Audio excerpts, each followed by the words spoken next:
Hey guys, it's Alex from 7th Hour Films, back again with Merlin. Last time on Merlin, we had Lancelot and Guinevere.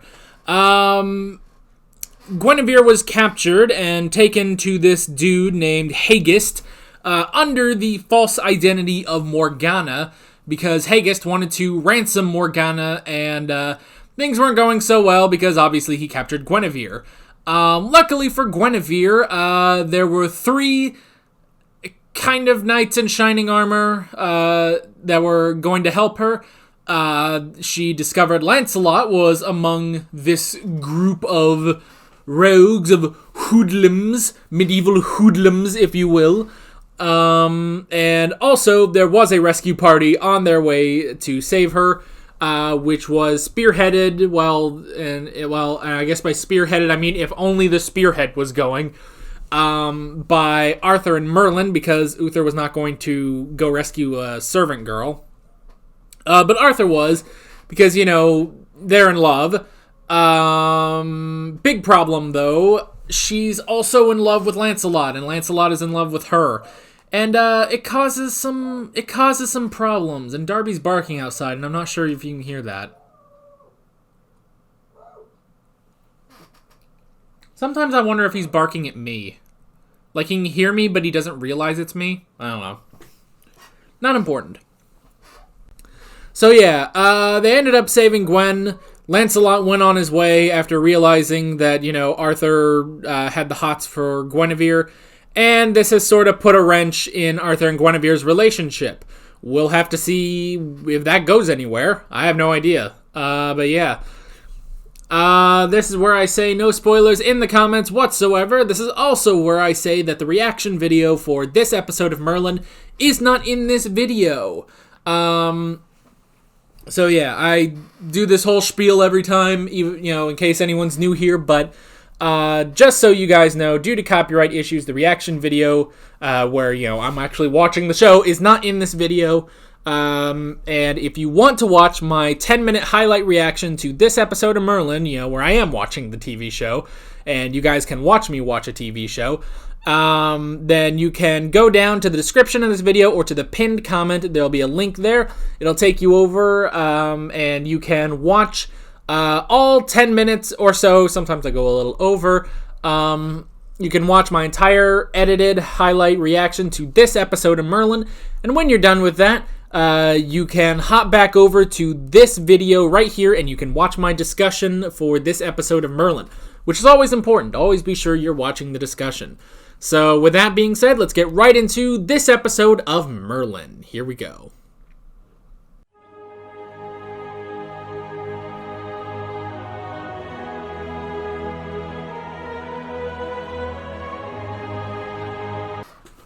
Oh boy, this, for Merlin's first two-parter, because it is, Merlin hasn't had a two-parter yet in the entire show. For Merlin's first two-parter, this one's pretty solid, I have to say. Holy balls. Oh, man.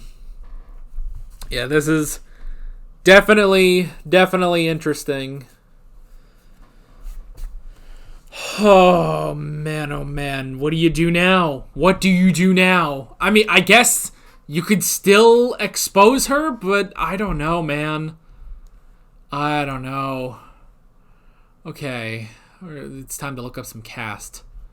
Ow. Ah. Alright, this guy. The guy that played, Jonas. He was in Battleship? Okay. He was in Breaking Bad, which I haven't seen past the first season. I don't really recognize him. I don't know. I don't know him. What about Sarah Parrish, who played Lady Katrina? No. Dang it, I don't remember. I don't recognize these actors. They look really familiar, though. Or at least Jonas looks really familiar. So, oh well. Oh, man, oh, man. That Okay, so going into this, because, I see episode titles beforehand, because there's no avoiding that on Amazon Prime. So and the fact that, well, no, I think at the beginning of this episode they just call it Beauty and the Beast. But I know the next episode is called Beauty and the Beast Part 2. So, yeah. And I know because, I schedule out all my videos. I have an entire spreadsheet on Google Docs or on Google Drive of my entire schedule. So that's how I keep track of everything. So because of that, I do know that this is a two-parter, because that's the nice thing about Doctor Who. With Doctor Who, you don't know it's a two-parter because they don't put part 1 and part 2, with the exception of the End of Time and, obviously the classic episodes. But in modern Who, with the exception of the End of Time, nothing is labeled part 1 or part 2. So that's nice. Sometimes the two-parters surprise me, like, and you can always kind of tell on a part 1 because the pacing is off. Well, it's not really like off, but it's the pacing is odd for a singular episode, because it's, we're not exactly getting to any sort of a climax or resolution. That's the issue here. That's the issue with part 1s, is you can always kind of tell that they're part 1s. But going into this, knowing that this was a part 1, as we were getting further and further into the episode, I was like, oh shit, there's got to be a cliffhanger here somewhere. There's going to be a cliffhanger to take you into part 2. And I was like, all right, what is it going to be? Is it that they are getting married? Okay, is it that Merlin is trapped? And that's a pretty good cliffhanger, I have to say. The cliffhanger being that they are married now. Because, it's tough, man. It's tough because you can't, you have to basically keep Merlin out long enough for the marriage to go over so that we can have our cliffhanger at all, So they really had to draw it out. They had to have, Jonas fight Merlin, and then him getting there just after, just as they kissed, and it's official now. Katrina is the Queen of Camelot. Oh boy. I will say it is actually kind of interesting that it's like, oh, okay, well, this whole thing is Uther found a new love and stuff. And it's like, okay, and the cliffhanger is, well, there's a new Queen of Camelot, and they got married and stuff like that. And it's like, that's great and all, but Uther's getting up there in years. And Arthur is of age. He is now officially the crown prince, as we saw last season. It's like, you would think he wouldn't actually get remarried because, Arthur's going to be the king in maybe 10 to 15 years. Of course, then you get the whole thing of what happens in history where, there is the king and his son, the prince, and, he marries another woman. If they end up having children, which is not happening here, at least I'm hoping that this whole troll angle rules out that possibility. Ugh. Because, if the king gets remarried and has children, this could all be a plot by the new queen to get her children into power, do some sort of assassination attempt, or get the king to, disinherit his first son. It's like, they need to be careful. If they, Arthur needs to be a little bit more cautious about this, I feel like, but maybe that's just me. Maybe that's looking at the historical angle. Luckily, we don't really have to look at the historical angle like that, because they're going the troll angle, and I'm just going to assume that Uther's not fucking a troll anytime soon. I'm going to hope that, deep within my heart, that Uther's not fucking a troll anytime soon. That's a fun sentence to say. Okay, So I actually did write down a decent amount of notes. Normally, like, again, to kind of go back to Doctor Who, when they do two-parters, sometimes I can kind of tell when there is... sometimes I can tell when I'm watching a part one because I'm not taking as many notes. Like, that's kind of a sign to me, if I'm not taking as many notes, that this story is stretched to make 2 episodes. But here, I mean, I've got maybe about as much as I do for a normal Merlin episode, honestly. Because, I mean, they kind of had a climax here.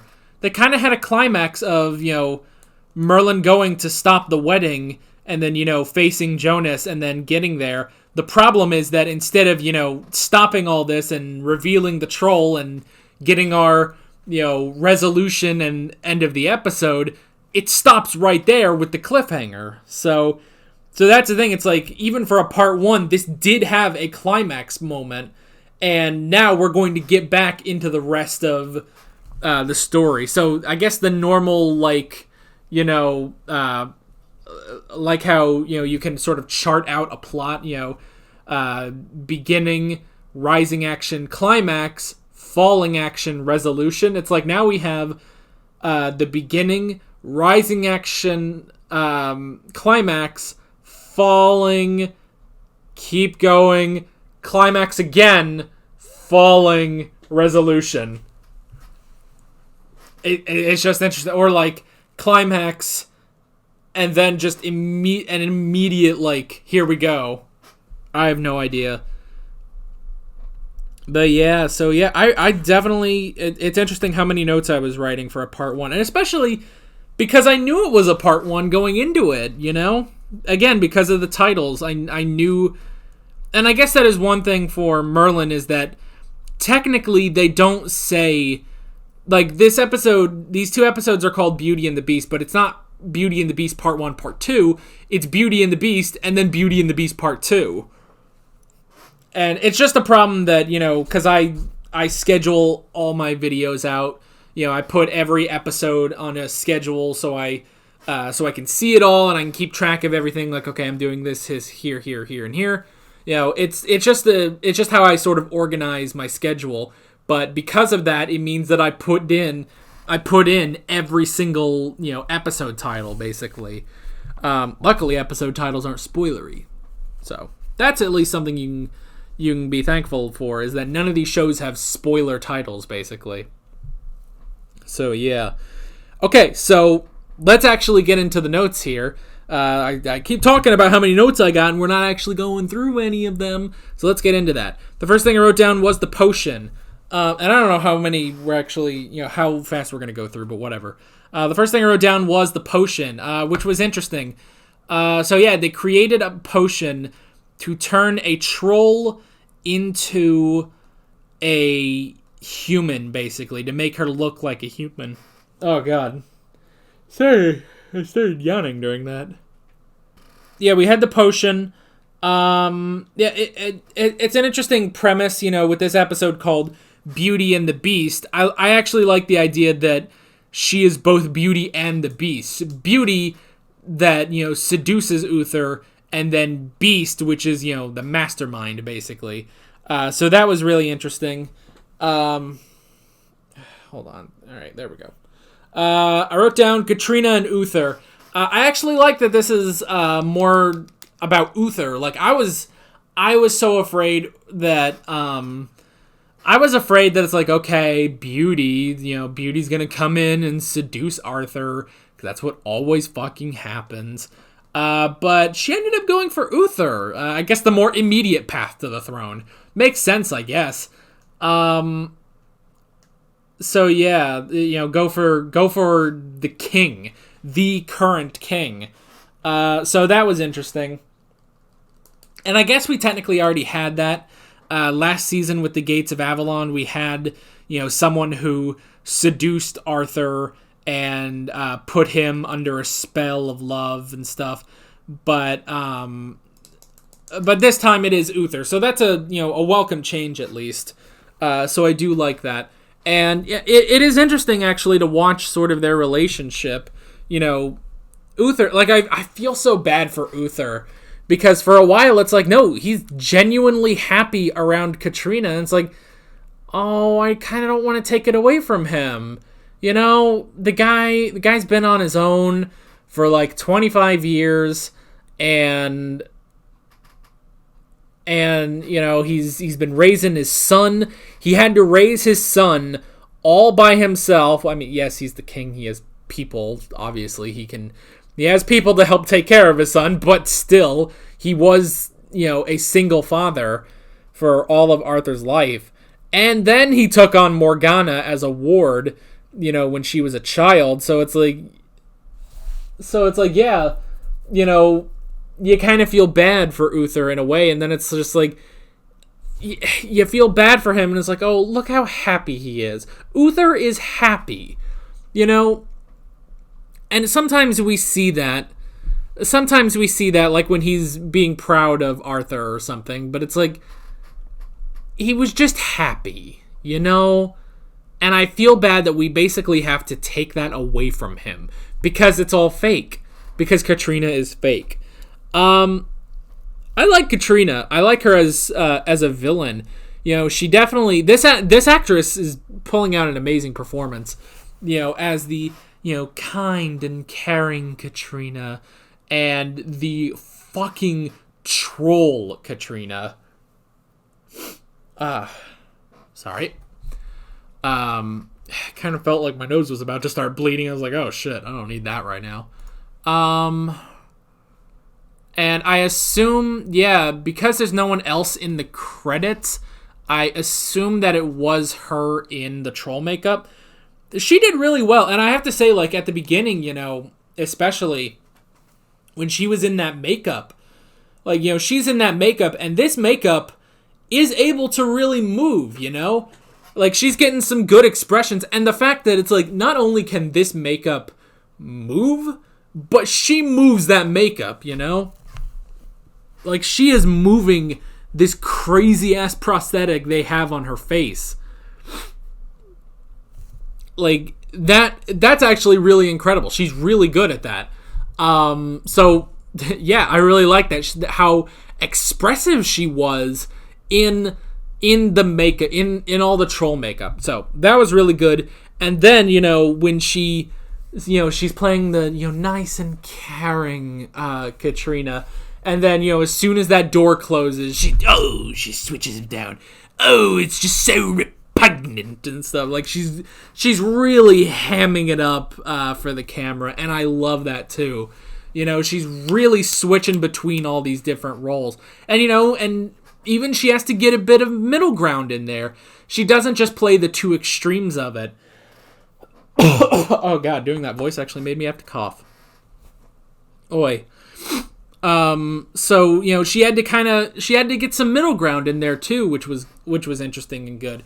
You know, like when Merlin is trying to do the spell on her, like, you can see just that smile just drop, and she's kind of like twitching a little bit as this, you know, as the spell is trying to work its magic, no pun intended. So that was good. I really enjoy her performance. She's doing an awesome job. I wrote down the tonic, Gaius's tonic, and also his test to see, you know, testing her if she really is Katrina, you know, with the incurable disease. That was also interesting. I like that. Excuse me, it's late. It's always late when I do Merlin now. Won't have to do that forever, because pretty soon I'll be out of class and I'll be able to do this during the day when I'm awake and not at the end of my day. Whatever. So I like that immediately Gaius is doubtful about Katrina. I actually do kind of like that. That is actually interesting. And the fact that he immediately is like, give her this tonic. It's like, oh, what is it? It's like, she'll know. And yeah, that was interesting. And especially because, you know, that kind of got Merlin off the trail too. It got Merlin onto the doubting side too, which was interesting. Because that was kind of the interesting thing. It's like, Uther, we're obviously going for, is attracted to Katrina. Merlin kind of was too, and that's kind of weird. Like, and don't get me wrong, this lady's attractive, I get it, but it's like, when it's like, oh, who are two characters that are kind of attracted to Katrina? Uther and Merlin. It's like, okay. It's like, I like how Arthur just didn't care, honestly. And I don't know, maybe he would have cared if Uther didn't just go straight into that. And I like that, like, at the dinner, too, when both Arthur and Morgana, start to notice Uther, flirting with her. Actually, that was one of the interesting things I caught during all this. Okay, how many lines did Morgana have in this episode? Like, maybe 2? I don't even know if even that. Can I just say, she was acting with her face the entire time. Anytime she was on screen, she just kept giving all these reactionary expressions to whatever was happening. Just like when Uther and Katrina were walking in to announce that they were getting married. Like, everything, like, I swear I could hear the lines coming from her face, basically. I knew exactly, like, her exact thought process by every expression Morgana had during that scene.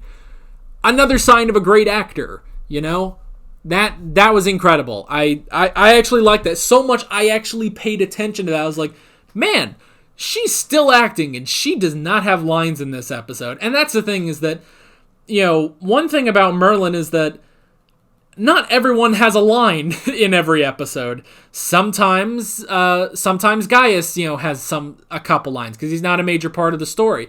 Sometimes it's different, where this time Morgana doesn't have many lines. I don't even think Gwen had a single line.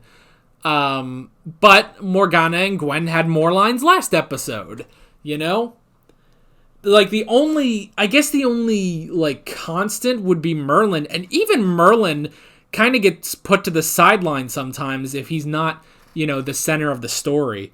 So yeah, it was just something interesting I noticed was, just how much she was just acting with her face during those scenes, because she had, like, no lines. And that's the thing, it's like, okay, she gets the script and she's like, oh, I have, like, maybe 2 lines this episode, but I appear in each of these other scenes. Like, well, goddammit, I'm still going to act my fucking heart out, basically, Like, at his commitment, she could have just, just sort of given the just normal, generic faces, because, like, well, she doesn't have to work too much. She doesn't have lines. She's not a big part of this episode, but it's like, nope. She went the extra mile on that. So, yeah. Oh, God. Oh, God. It is late. I'm fucking tired. I'm tired, man. I'm sorry. I'm sorry about this, you guys. But I am tired. So, let's pick up the pace a little bit. Let's get through this. Slow down. That's my next note, ironically. My next note is slow down. I like that, Uther wasn't fully into, just having a new relationship right off the bat. Even though it's been, like, 25 years since his wife died. It's like, he's not that committed to it, He's not quite there yet. He's not quite ready to get there. I actually do kind of like that. And, that's why they have to do the whole pendant thing. We had the advisement scene where Gaius had to go talk to Uther about this, and was like, oh, I knew this was going to be awkward. It wasn't terrible, I have to say, but, it was hard. It was tough, basically. The pendant, that was interesting, fully put Uther under her spell. You kind of wonder, like, maybe it would have been more interesting if she didn't. If she actually just did win him over completely. Because then, I don't know, maybe this is bad, but it would make it all the more heartbreaking, I guess. I don't know. The reveal by magic, that was interesting. Oh my god, I feel like garbage all of a sudden. Oh god. I feel like absolute garbage right now. Like you can't tell, I don't think, but I am sweating. Hold on, guys.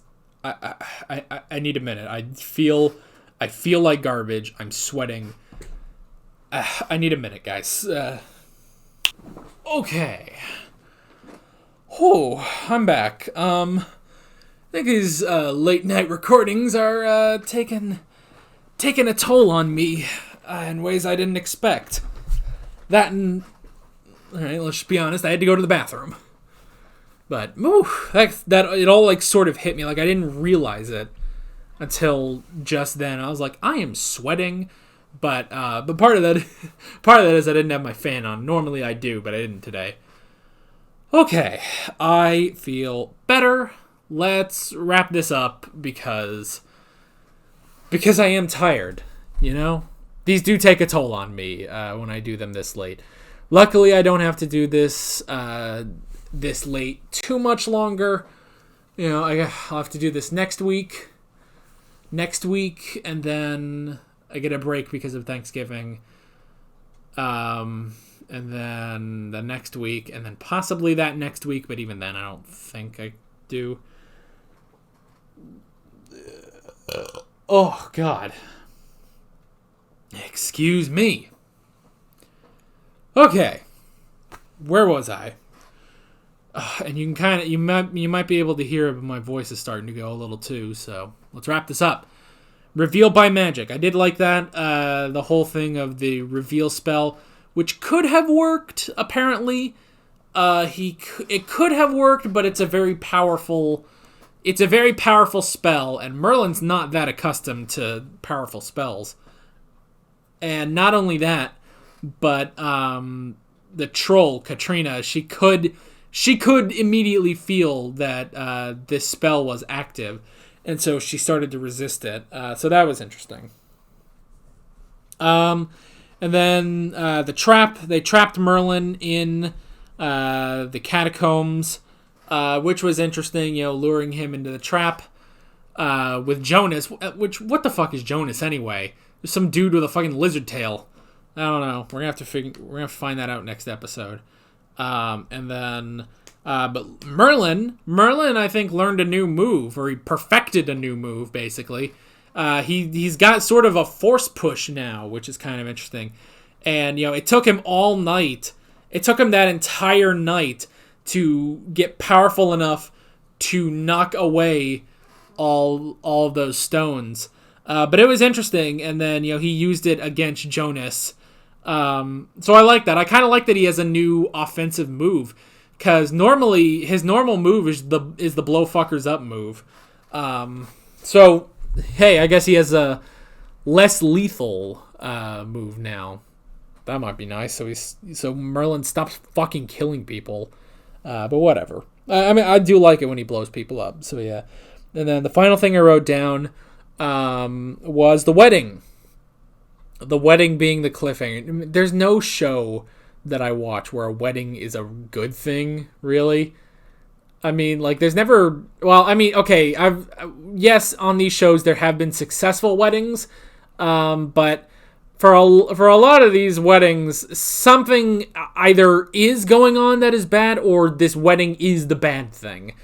It's rare that we get weddings that are successful and everything is okay. So, yeah, so that is the cliffhanger, is the wedding. Merlin just getting there right when they, you know, sealed it with the kiss. And now Camelot has a new queen. Oh, boy, oh, boy, oh, boy, oh, boy, oh, boy, oh, boy, oh, boy, oh, boy, oh, boy. So, yeah, that is that episode. The first two-parter on Merlin. We have never had a two-parter before on this show. But yeah, this is our first one, and you know what? It's pretty good so far. We'll have to see what the hell do they do now. You know? What do they do about this? We'll have to find out next time on Merlin. Okay, I'm tired. So, with all that being said, I'm Alex from 7th Hour Films, and I will see you guys next time. Take care. Alright guys, thanks for watching this video. If you want to watch more of my Merlin reactions, you can click on the playlist. You can subscribe if you haven't done that already, and be sure you hit that notification bell. You can support me on Patreon and follow me on social media, links below in the description. See you guys later.